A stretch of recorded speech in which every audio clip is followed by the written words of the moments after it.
Hi, I'm Sharon Carroll, and today I want to talk about an often misunderstood topic, and that's the 4 quadrants and how they apply to animal training. Now, a lot of people think of these 4 quadrants as some sort of training tool, but that's not entirely correct. It's actually just about how an organism learns through consequence. Now, we can utilize our understanding of those quadrants to help us with our training, but the actual 4 quadrants apply to whether an organism is learning through a natural environmental setup or whether that setup has actually been designed by a trainer and is used as part of an animal training program. So let's look at these 4 quadrants. So the positive sign means we're going to add something. The negative sign means we're going to take something away. The up arrow indicates that we're going to see an increase in the likelihood or frequency of that behaviour continuing to occur in the future. The down arrow means we're going to see a decrease in the likelihood or frequency of that behaviour occurring in the future. So if we look at the 4 boxes, we can see the positive reinforcement, so the R meaning reinforcement. Positive reinforcement means we're going to add something pleasurable in order to increase the likelihood or frequency of that behaviour. The negative reinforcement means we're going to take something aversive away in order to continue to see an increase in the frequency or likelihood of that behaviour occurring in the future. If we look at the next 2 boxes, we see the P standing for punishment. So the positive punishment meaning we're going to add something aversive in order to try to see a decrease in the likelihood or frequency of that behaviour occurring. And the negative punishment means we're going to take something pleasurable away in order to see a decrease in the frequency or likelihood of that behaviour occurring in the future. So the important things to remember here is the R, reinforcement, means we're trying to increase the likelihood of seeing that behaviour, and the P, punishment, means we're going to try to decrease the likelihood or frequency of that behaviour occurring in the future. So firstly, let's look at positive reinforcement. This is a fairly familiar concept for most people. So if we ask a dog to sit and the dog sits and we immediately give a treat, this is positive reinforcement. If we hold up a target and we ask the horse to touch the target with its nose and it does, and we offer a treat immediately, that's positive reinforcement. If we ask our child to clean out their room and then they do, and then we offer a reward for that, then that's positive reinforcement. So adding something pleasurable when we see a wanted behaviour is likely to increase the frequency that we're going to see that behaviour occur in the future. Now, it's important to note here that that pleasurable item needs to be specific to that individual or that species. Positive reinforcement training only works if the animal actually finds the reward reinforcing. So moving on to positive punishment, this is another quadrant that's fairly well understood by most people. It's when we add something unpleasant to try to see the behaviour occur less frequently in the future. So an example with a dog might be that we're attempting to get the dog to heel alongside us. The dog moves out of position, the handler jerks on the lead, positively punishing the dog for being out of position, the aim being to see the dog being out of position less frequently in the future. Equally, if a handler was saddling up a horse and the horse went to bite the person who was doing up the girth, then that person may smack the horse for trying to bite. So that would positively punish the act of biting, meaning they're adding something unpleasant to try to see that behaviour occur less frequently in the future. Equally, if a parent was with a child that was performing an unwanted behaviour, they could smack that child. That would positively punish whatever act was going on, with the aim of seeing that behaviour occur less frequently in the future.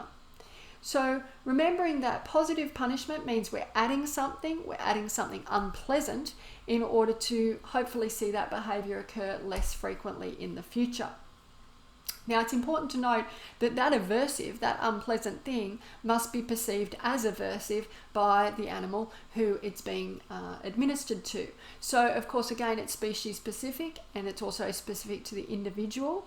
Unfortunately, it usually does involve either intimidation, pain, fear-inducing tactics, because it has to be punishing enough that the behaviour doesn't occur again in the future. So the aim, remember, of positive punishment is that it's unpleasant enough that the animal doesn't continue to perform that behaviour. So that's the goal of positive punishment. So now we're moving on to one of the often misunderstood quadrants, and that's the negative reinforcement quadrant. So in this case, we're taking away something aversive in order to see an increase in the likelihood of seeing that behaviour occur in the future. So it's important to remember that this happens a lot within the environment. So an example of that would be a fly landing on a horse's leg, starts crawling around. That's quite irritating, quite annoying for the horse, and the horse stomps its leg and the fly's gone. So that behaviour of stomping is negatively reinforced in the presence of a fly. So in the future, the horse is more likely to stomp its leg when a fly lands on it. Now, if we were to apply that to training a dog, and say the dog was to run to the end of the lead and start pulling on the end of the lead, well, that collar being quite tight on that dog's neck, that's quite aversive, so it's quite annoying for the dog. The dog's likely at some point to back up or turn back around. When that happens, that pressure is relieved. That's negative reinforcement. If we were to cue a dog to back up, but we were to step into that dog's space, putting spatial pressure on that dog, and the dog moved away from that spatial pressure, then that's negatively reinforcing that behaviour of backing up. If we were to look at a horse as an example, and we were looking at loading that horse on a trailer, if we were to apply pressure to the horse's halter and sort of pull forward gently on the halter, and then when that horse took a step forward, we were to instantly stop that pressure. Or alternatively, we're loading a horse on a trailer and we were tapping with a whip behind the horse, and the horse moved forward and we instantly stopped tapping with the whip. Again, that's negative reinforcing that behaviour of moving forward. Or another example would be if we were sitting on a horse and we were squeezing with both legs to get the horse to move forward, and we kept applying that squeezing pressure until the horse moved forward. And then as soon as the horse took a step forward, we stopped applying that pressure. That would be negative reinforcement. In humans, a very good example is nagging. So nagging is very annoying, it's very irritating. If we were to be nagging a child to put the trash out, but then when the child does put the trash out, the nagging stops, we're hoping to see an increase in the likelihood that that child's going to perform that behaviour in the future because the nagging stopped when they performed the behaviour of putting the trash out. Now, it's important to note with negative reinforcement that the aversive may be painful, it may be fear-inducing, it may be intimidating like it is in positive punishment, but it doesn't have to be. In negative reinforcement, that aversive can just be annoying or irritating. As long as the behaviour is instantly rewarded by the stopping of that annoying or irritating stimulus, then we're going to see negative reinforcement. So now moving on to negative punishment, our final quadrant. Now, negative punishment is used a lot to alter human behaviour, but it's not so widely used in animal training. So we see the other three quadrants used a lot more often in animal training. Partly that's because the cognitive skills required or the complexity of understanding is a little beyond a lot of species to really make use of negative punishment. But a basic example of negative punishment in animal training would be something like if a dog was jumping up on us and we turned our attention away or our affection away from that animal, then we're negatively punishing. So we're taking away that pleasant thing for the animal, that contact that it wanted. We're taking that away because of the behaviour of jumping up, and we're hoping to see less of that jumping up behaviour in the future because we've taken away something pleasant, and so we're punishing the behaviour of jumping up. Another example might be if we were playing with a puppy and the puppy was biting our hands all the time, and then the puppy bit hard and we decided to get up and walk away. So we take our presence away. So we're taking away that game, the fun thing, the pleasant thing that the animal was enjoying. We're removing that in order to see less of that biting behaviour in the future. People do attempt to use negative punishment in those ways with animals, but you do have to be careful because of the limited understanding of many species. You can cause frustration and confusion in animals when trying to apply negative punishment. When determining which quadrant a training strategy falls into, it's important to look at the specific behaviour that is being targeted, and also to look at why the animal is performing the behaviour. Or in other words, how is it learning? Remember, once a behaviour has been trained and is on a cue, then it may be difficult to determine how it was first taught. The animal will, however, continue to perform the behaviour as a result of the way the animal learnt the task. What I mean by that is that depending on the method used, the animal either performs the task because they perceive there is a potential of a good outcome if they perform the task, or alternatively, They perform the cued behavior because they perceive there is a potential of a bad outcome if they don't. This concept often makes people very confused because if the human no longer sees evidence of the aversives, so no whip, no shock collar, etc., they can find it difficult to understand how the animal may still be performing the behavior through compulsion. If you are using aversives as an aspect of your training program, it is really important that you introduce a cue right from the start.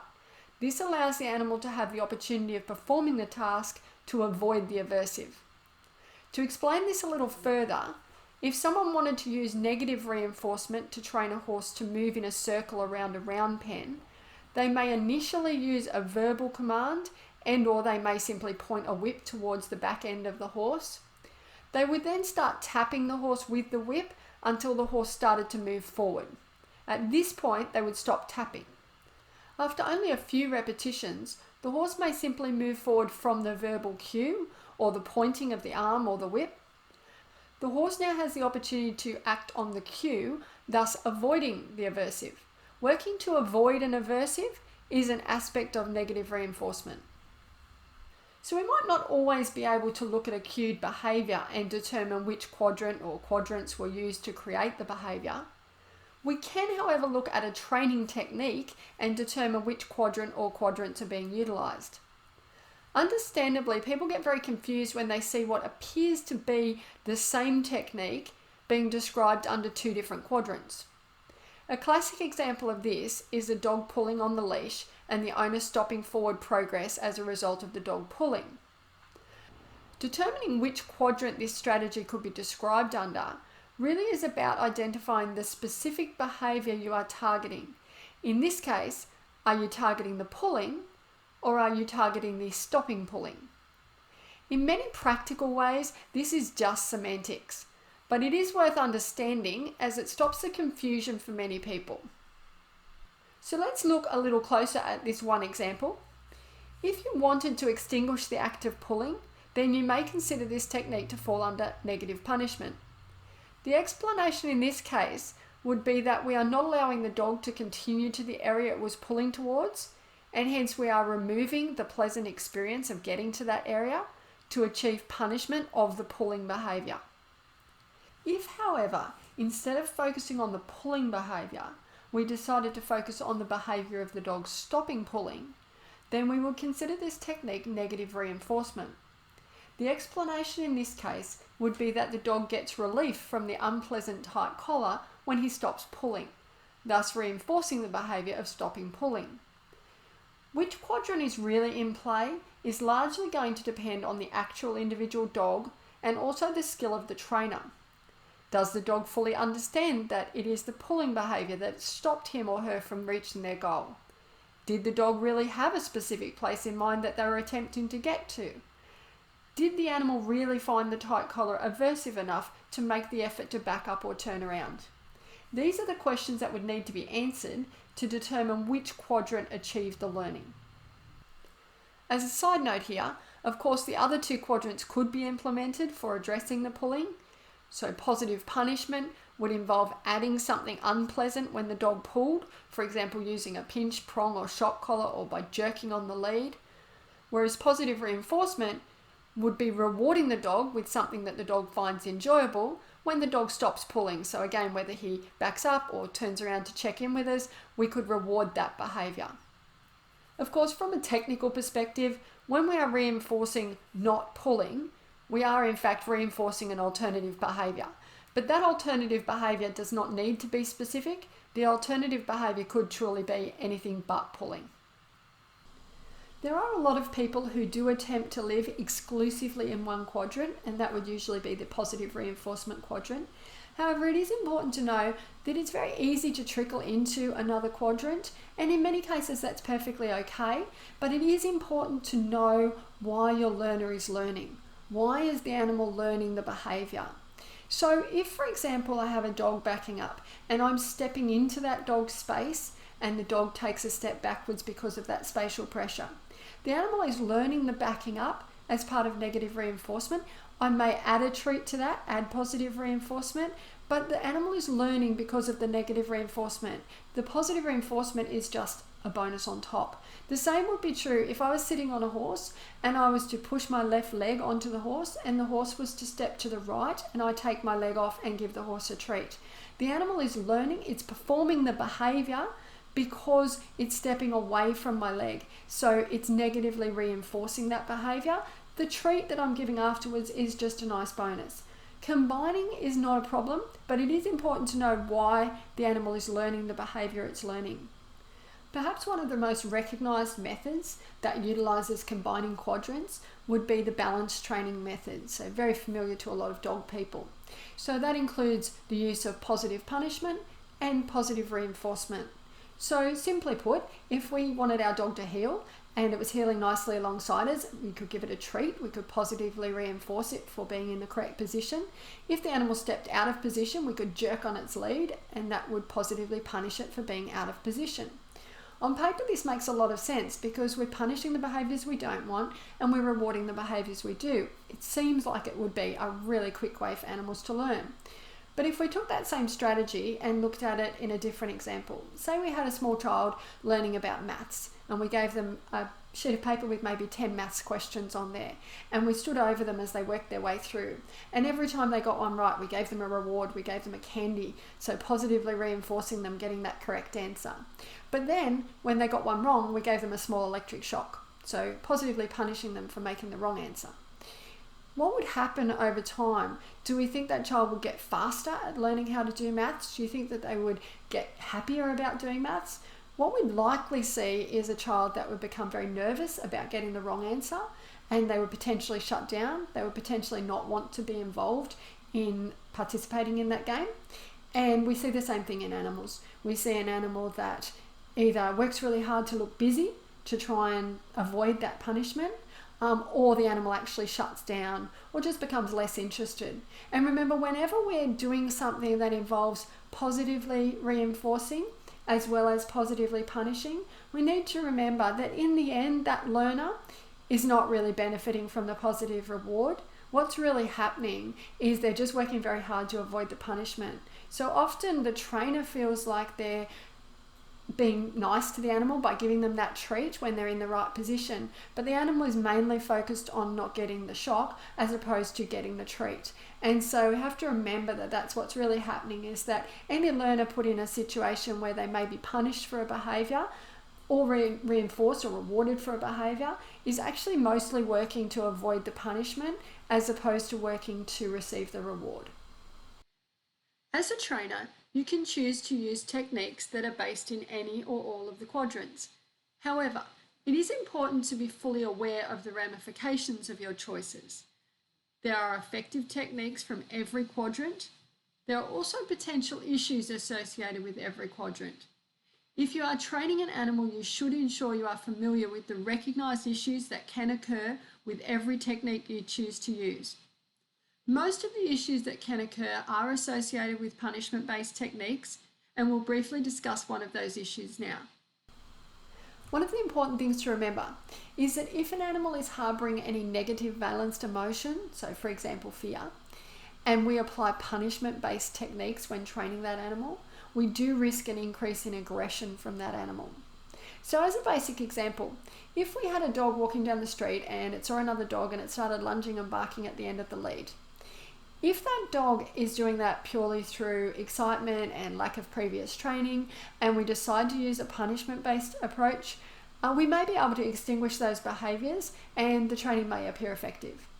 If, however, that animal is performing those behaviours due to underlying fear, and then we punish those behaviours, we're risking the animal redirecting its aggression to the handler and or suppressing those behaviours and then finding at a later point that the animal does an attack on another animal or on another person with little or no warning.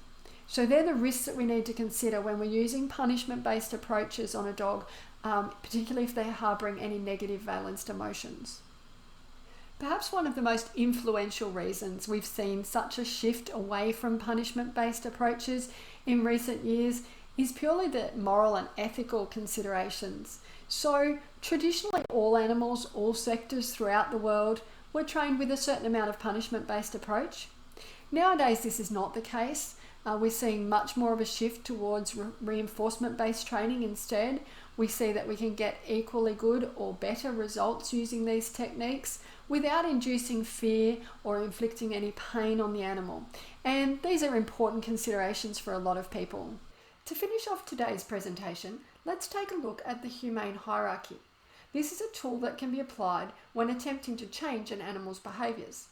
It addresses the use of the quadrants whilst taking into consideration the welfare of the animal. The hierarchy starts with ensuring any potential physical issues have been investigated and managed, then moves through to antecedent arrangements, positive reinforcement, and the differential reinforcement of an alternative behaviour.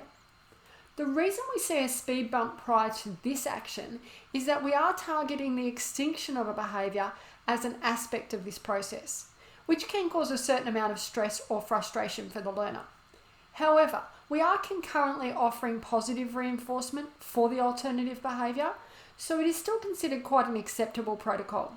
When undertaking reinforcement of an alternate behaviour, it is also necessary to have a full understanding of why the behaviour is occurring in the first place. Just attempting to replace one behaviour with another without understanding this aspect can pose welfare concerns.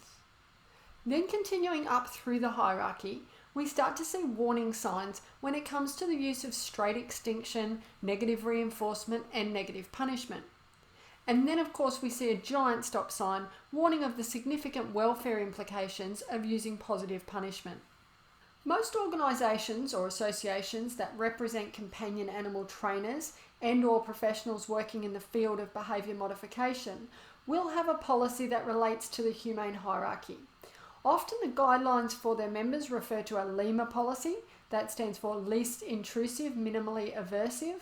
This policy encourages trainers in each case to ensure they have completely exhausted the lower strategies prior to considering escalating to the next level. There are also several organisations who have moved beyond the LIMA policy and expect their members to never apply positive punishment under any circumstances. Thanks for joining me today as we talked about the 4 quadrants and how they apply to animal training. I hope the examples of both horses and dogs help to clarify some things for you. If you have any questions, please feel free to email me. Bye for now.